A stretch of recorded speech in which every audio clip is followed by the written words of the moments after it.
தெருநாயிலிருந்து வீடு வரைக்கும் புரிதலை பற்றி பேசணும்னு நினச்சேன். வீட்டுக்கு போனால் வீட்டில் அம்மாவும் அப்செட்டில் இருக்காங்க. இதுக்கு தான் நான் ஒன்று அரசியலுக்கு போவானு என்னன்னு புரியல. நானும் ஒய்ஃபு எல்லாம் பதறிச்சிட்டு ஓடணும். போய் பார்த்தா படம் பண்ணணுமா, வந்தோமா, எக்ஸசைஸ் பண்ணணுமா, தூங்கணுமா அப்படின்னு நான் இருந்துருக்கலாம்ல. மக்களுக்கு ஏதோ ஒன்று பண்ணணும் தானே. இந்த ஒரு பையனுக்கே எப்படி வாங்க எம்எல்ஏ சார் திருச்சி தொகுதியில் நிற்கிறீங்களா, எல்லாரும் சந்தோஷமாக கூப்பிட்டீங்க, அன்பாக கூப்பிட்டீங்க. உங்கள் அன்புக்கு எல்லாருக்கும் நன்றி.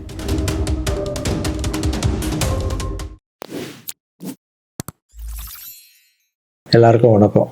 இந்த வீடியோ பதிவு எதுக்குன்னா, ஒரு 2 முக்கியமான விஷயத்த உங்ககிட்ட தெளிவுபடுத்துறதுக்காக தான். ஒன்று இந்த திருச்சி கிழக்குன்னு போயிட்டு இருக்குல்ல, அதுக்காக. இன்னொன்று நான் ரீசெண்டாக அட்டன் பண்ண ப்ரெஸ் மீட்டில் ஒரு வார்த்தையை கான்ட்ரவர்சி ஆக்கிட்டாங்க. முதல்ல இந்த ப்ரெஸ் மீட்டை பற்றி பேசிடலாம்.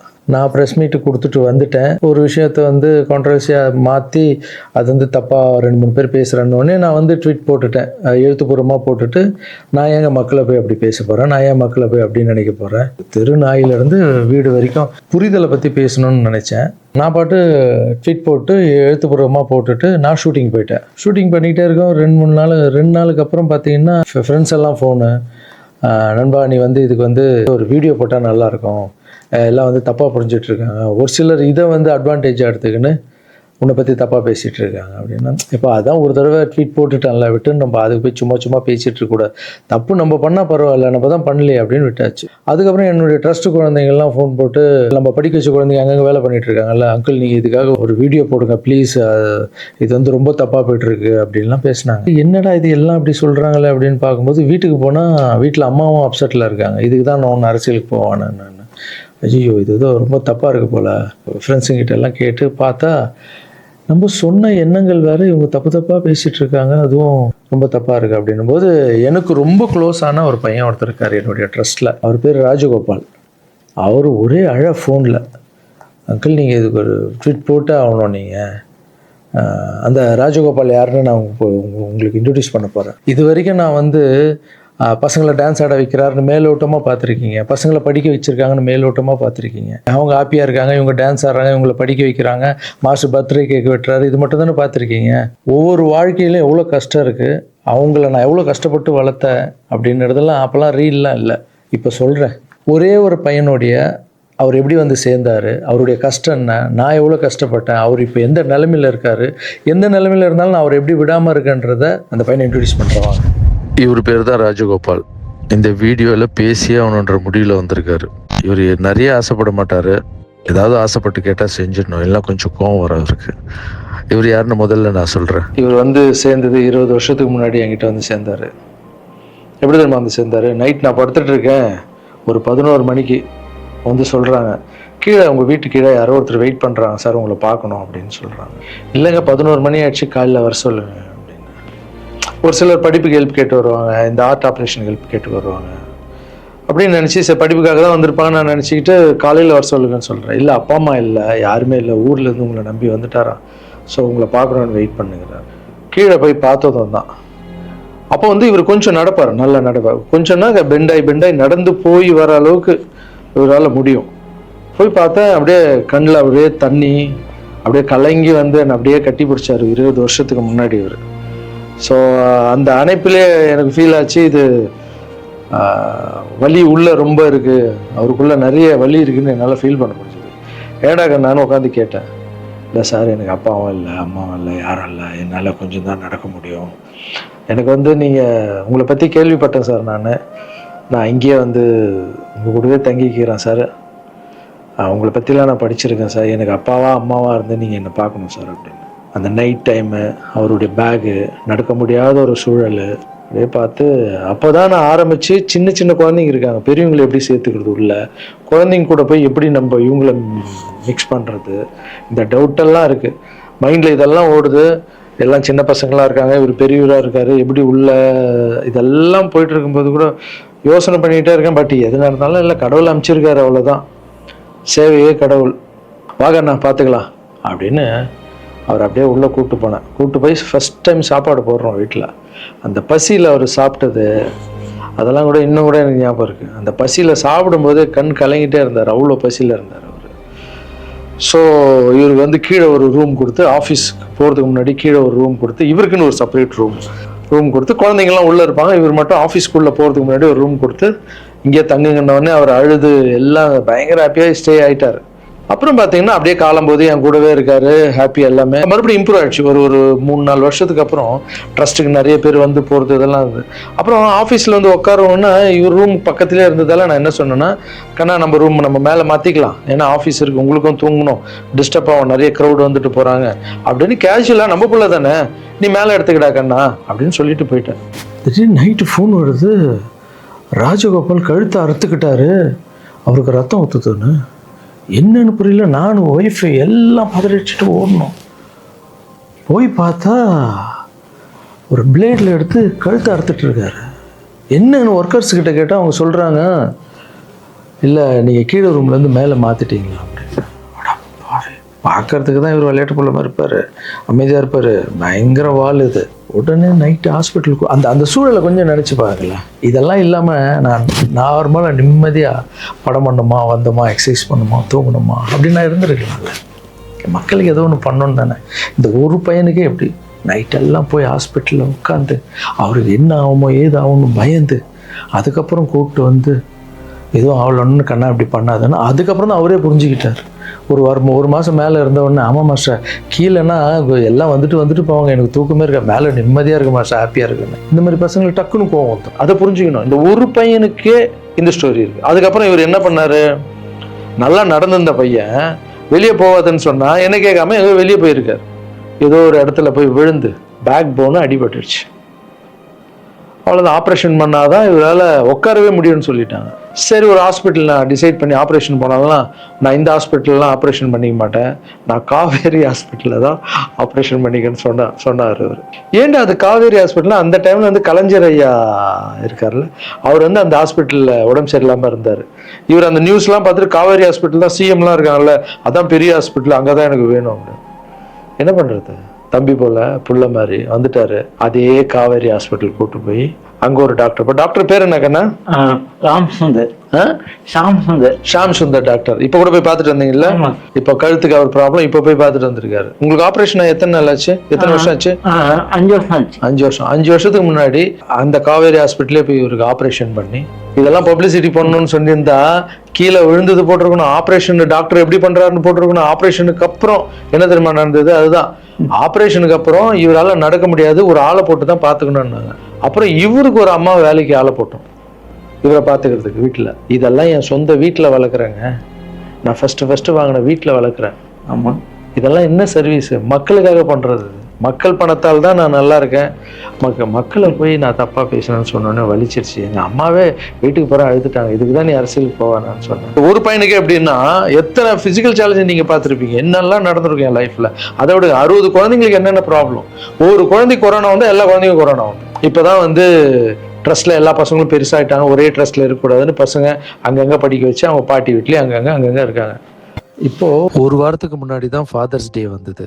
நான் வளர்த்த குழந்தைங்க எல்லாரும் எனக்கு வந்து செலிப்ரேட் பண்ணுறாங்க. இன்னும் நம்ம இங்கே தானே வளர்ந்தோம், அப்பா தானே வளர்த்தாருன்னு என்னை பார்த்து இந்த பூச்செண்டு கொடுக்கும்போதெல்லாம் எனக்கு அவ்வளோ ஒரு சந்தோஷம். அதனுடைய அன்பு பார்த்தீங்கல்ல, யாருக்காவது கிடைக்குமா? ஸோ இதெல்லாம் மக்களுக்கு மேலே வச்சுட்டு இருக்க அன்பு மட்டும்தான். நீ பேசணுமா? என்ன பேச போற? அதான் நான் அங்கிள் சொல்லிட்டேன் உன்னை பற்றி எல்லாமே. இல்லை, நான் கொஞ்சம் உண்மையாக சொல்லணும். சரி சொல்லு. இது வந்து யார் நம்ப மாட்டாங்க. இப்போ நான் வந்து பாதிக்கப்பட்டவன். சரி சொல்லு. நீங்க எப்படி பார்த்துட்டீங்கன்னா அந்த கடவுளுக்கும் எங்கள் அம்மாவுக்கு தான் தெரியும். இது நான் வந்து மக்கள் மாதிரி உங்களுக்கு நான் உண்மையாக சொல்லுவேன். நான் கும்பல அனைத்து கடவுள் மேலானே என்னை பெற்ற அம்மா மேலானே சொல்லுவேன். இந்த பின்னாடி நிற்காங்கல்ல, இவர் எங்கள் சார் மட்டும் இல்லை, எனக்கு அம்மா அப்பா எல்லாமே இவர் தான். எங்கள் அப்பா பெரிய கோடீஸ்வரர் அப்படின்னு என்னை வந்து நான் இப்படி மறந்துட்டேன் அப்படின்னு எங்கள் அம்மா என்னையும் அனாதையை விட்டுட்டாரு. எங்கள் அம்மா என்னை விட்டு போனதுக்கப்புறம் இந்த உலகத்தில் எப்படி வாழ போகிறோம் அப்படின்னு ரொம்ப தயக்கமாக இருக்கு. இது நீ ஃபீல் பண்ணக்கூடாதுன்னு நான் பேசினேன். இங்கெல்லாம் அதெல்லாம் இருக்கக்கூடாது, புரியுதா? இல்லை டே ஆமா, இதெல்லாம் அழக்கூடாது. நீ ஸ்டாப் பண்ணி பேச வேணாம், நீ பேச வேணாம். இல்லை, நான் பேசினா உனக்கு அடைக்கண்டா, தொண்டை அடிச்சுன்னா பிரச்சனை வரும். என் உயிரை போனாலும் பரவாயில்ல.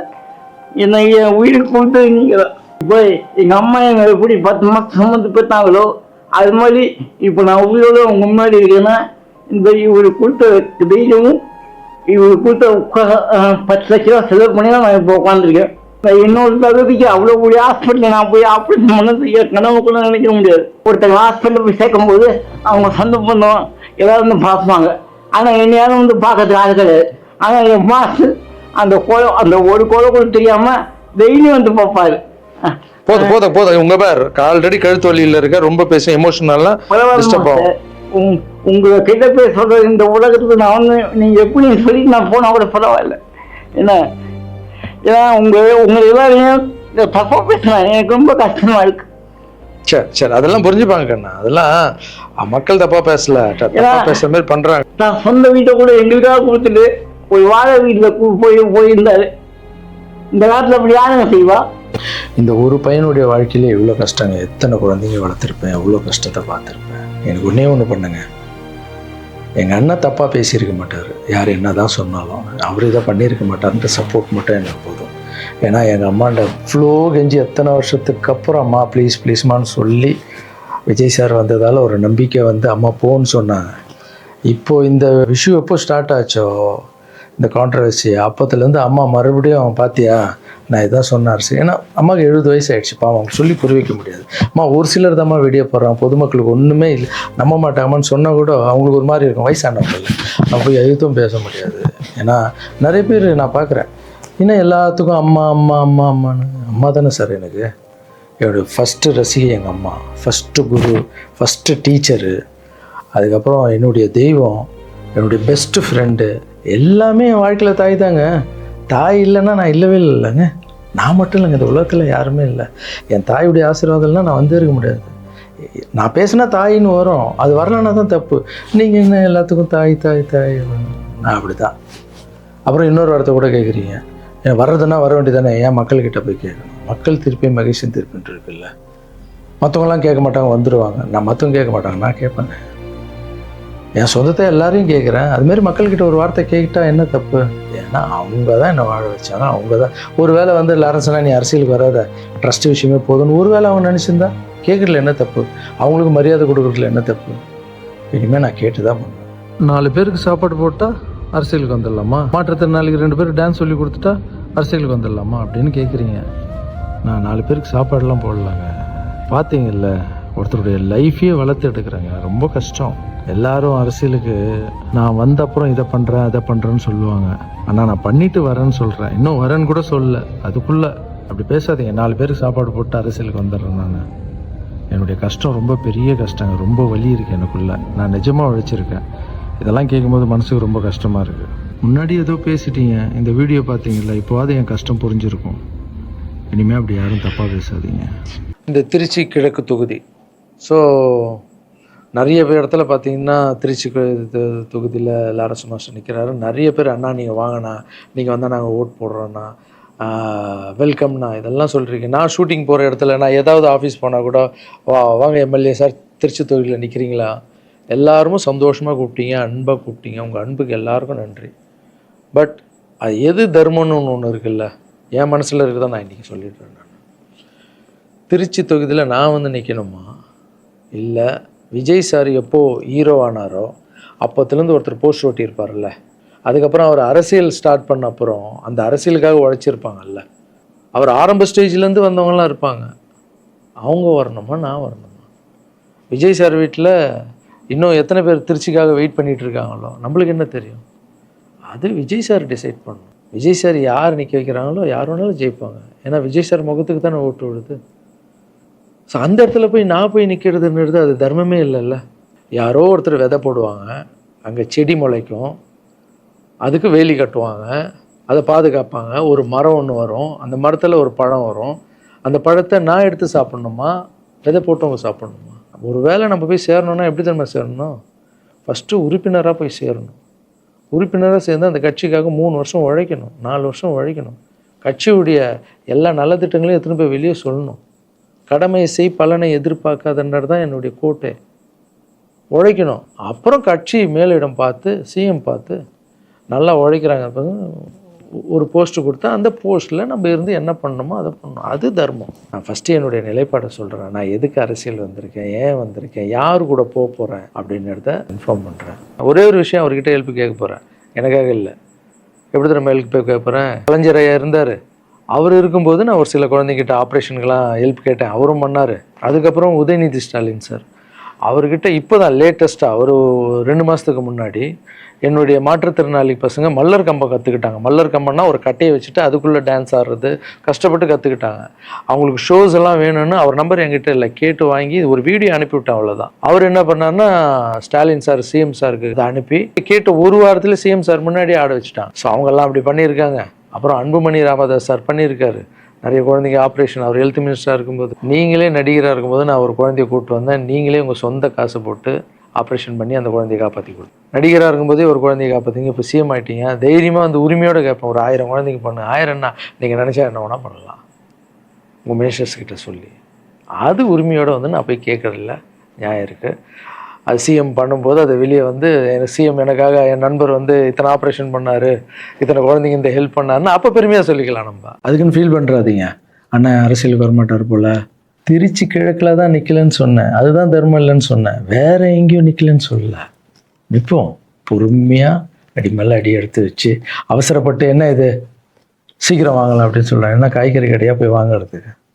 இவ்வளோ நாள் நம்ம உழைச்சி காப்பாற்றி வச்ச பேரெல்லாம் ஒருத்தருக்கு போய் சரண்டர் பண்ணிவிட்டு அவங்களுக்காக உழைக்க போகிறோம்னா, அங்கே நம்மளுக்கு சீட்டு வேணாம், எதுவும் வேணாம், மரியாதை.